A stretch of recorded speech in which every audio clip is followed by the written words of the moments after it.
Part 1, The Years of Silence. There's an odd comfort in being alone.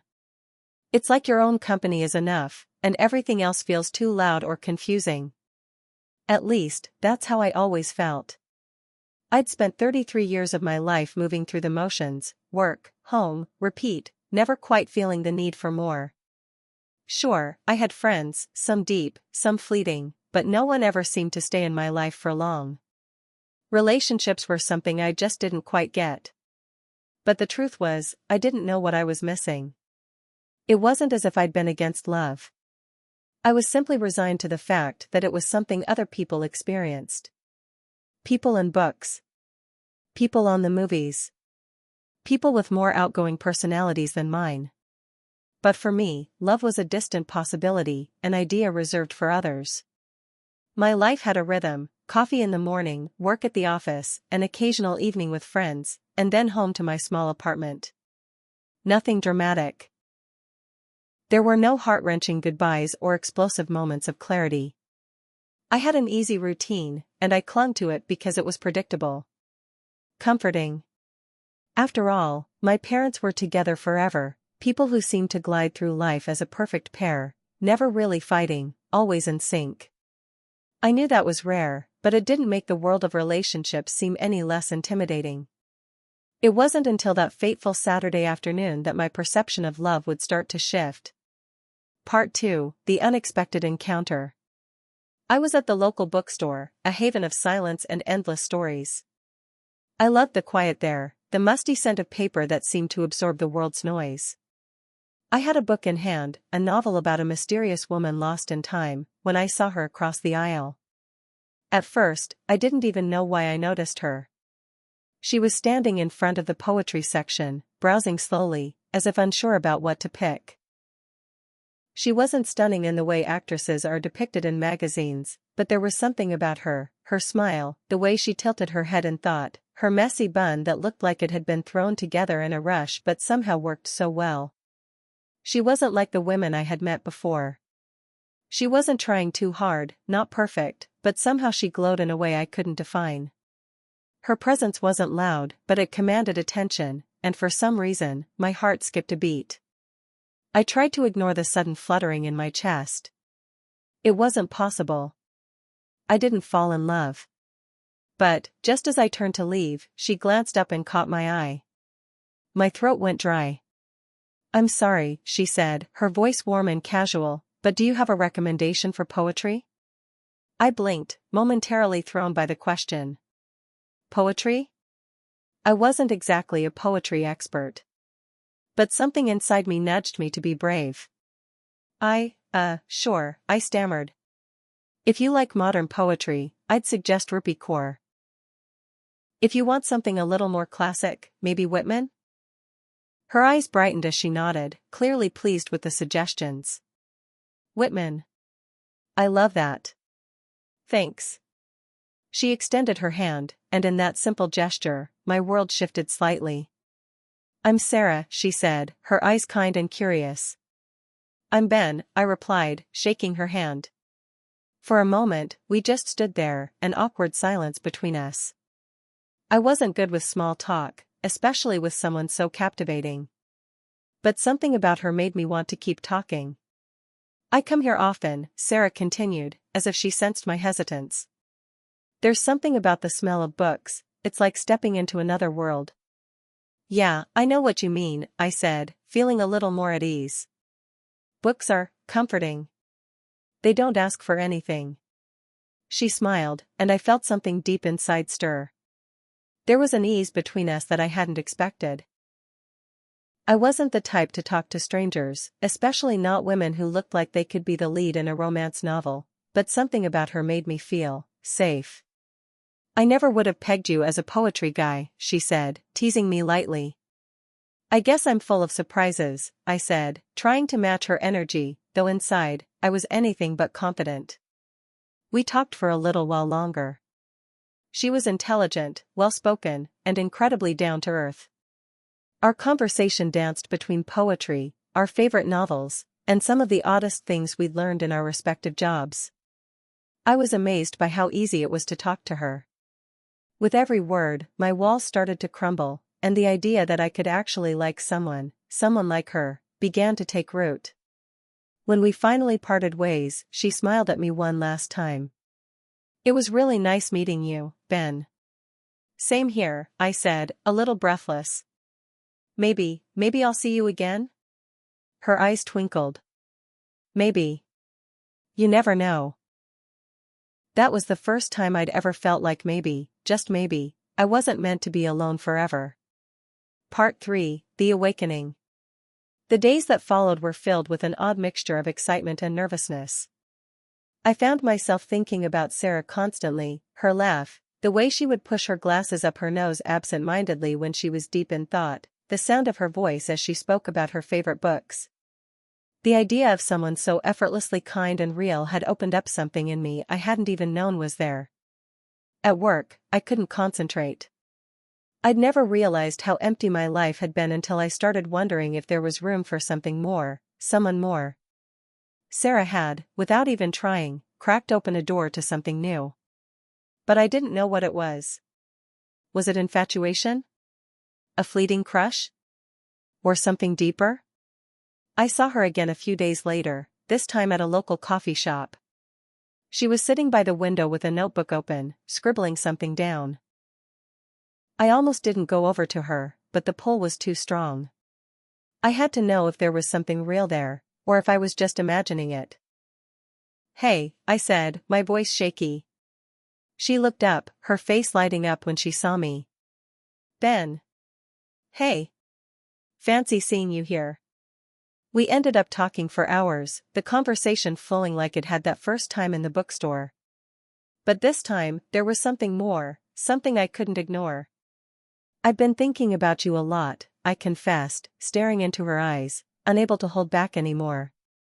Sarah's expression softened. "I've been thinking about you too. I don't know what this is yet, but there's something between us." And in that moment, I knew. Love wasn't something you could predict or plan. It wasn't about timing, age, or all the years I'd spent convinced I was better off alone. It was about two souls connecting when they were ready, when they had room in their hearts to embrace something new. And as Sarah reached across the table and took my hand, I realized I had found it.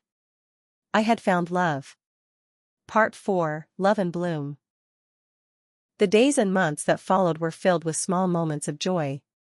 Every laugh, every conversation, every quiet evening spent in each other's company felt like I was discovering a new part of myself.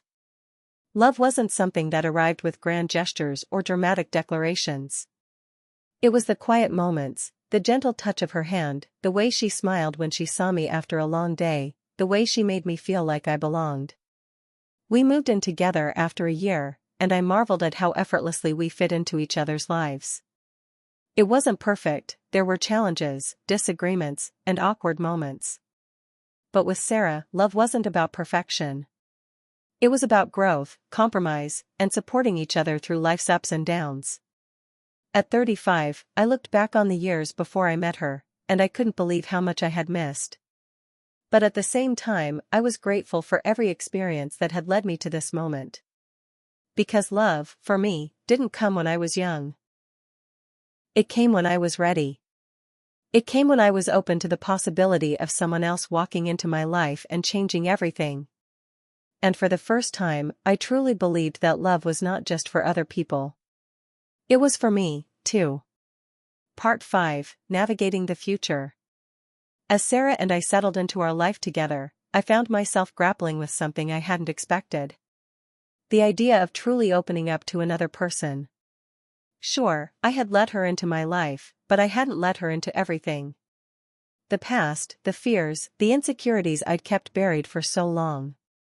It wasn't something I was used to sharing, especially not with someone I had just started to care for so deeply. It was a Friday evening, and Sarah had just returned from work.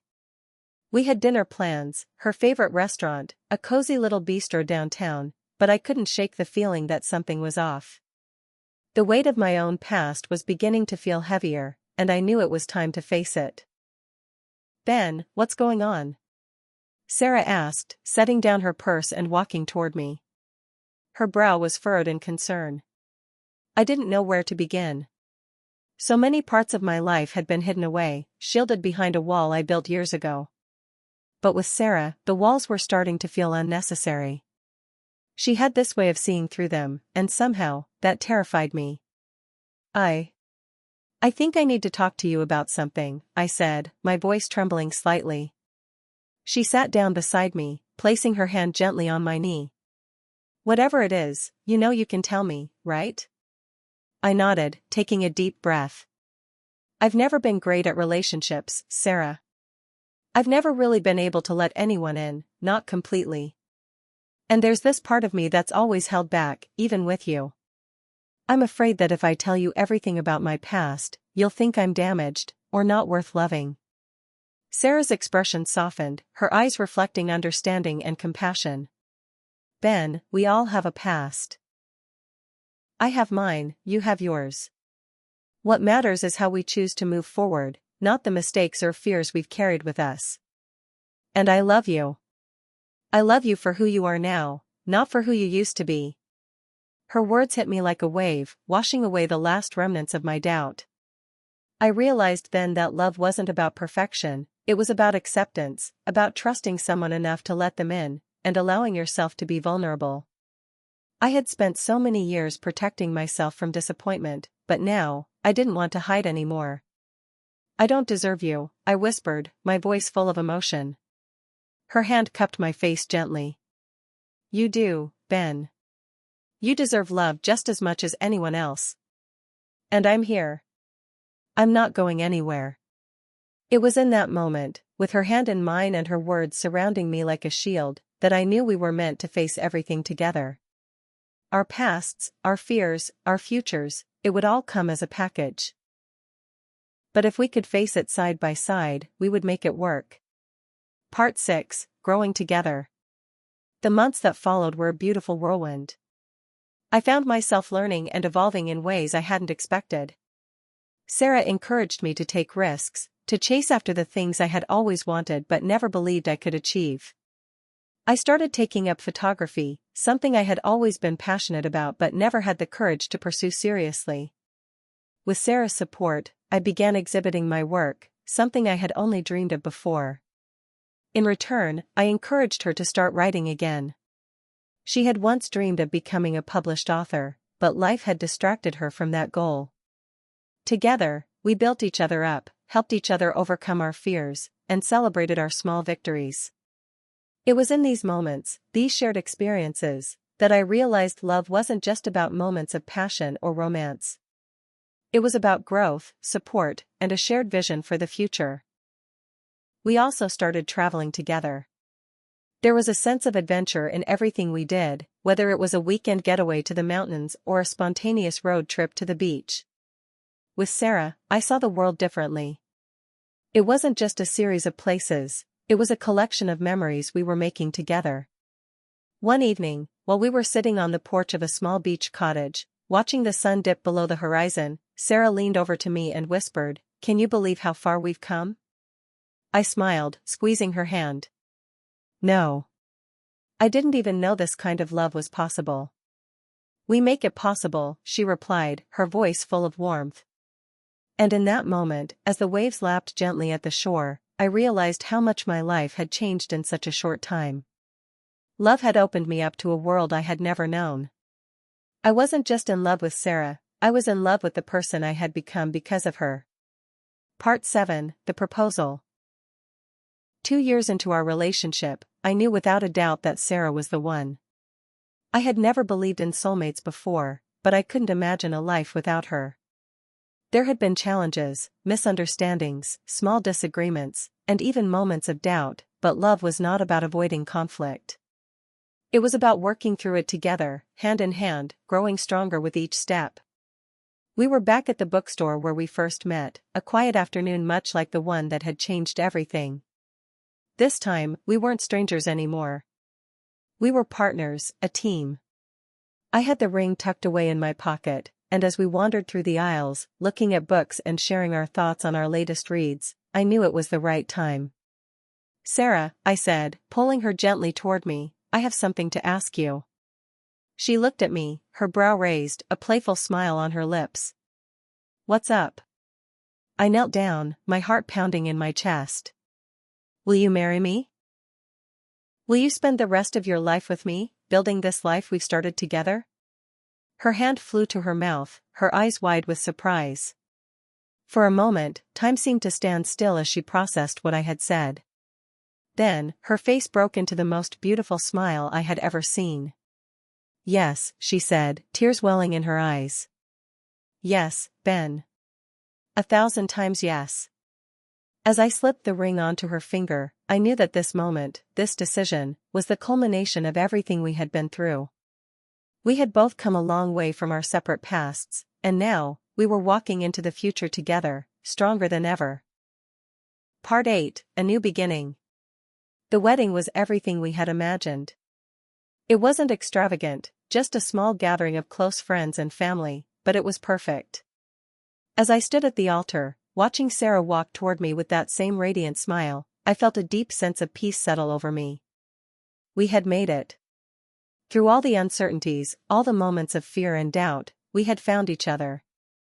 And in that moment, I knew that love was not a fleeting thing. It was not something that came to you at a specific age, at a specific time.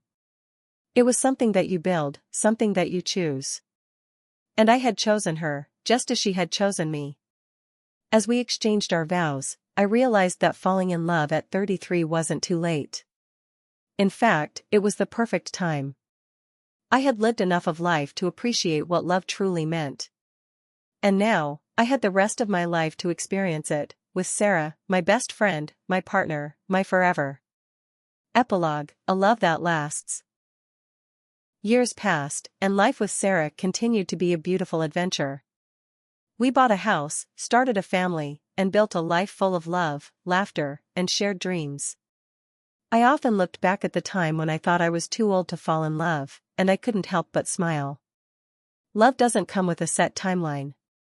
It doesn't care about your age or your past. It finds you when you're ready, when your heart is open, and when you believe you deserve it. And for me, it found me at 33, just when I needed it most. I had found the love I had been waiting for, and it was everything I never knew I needed.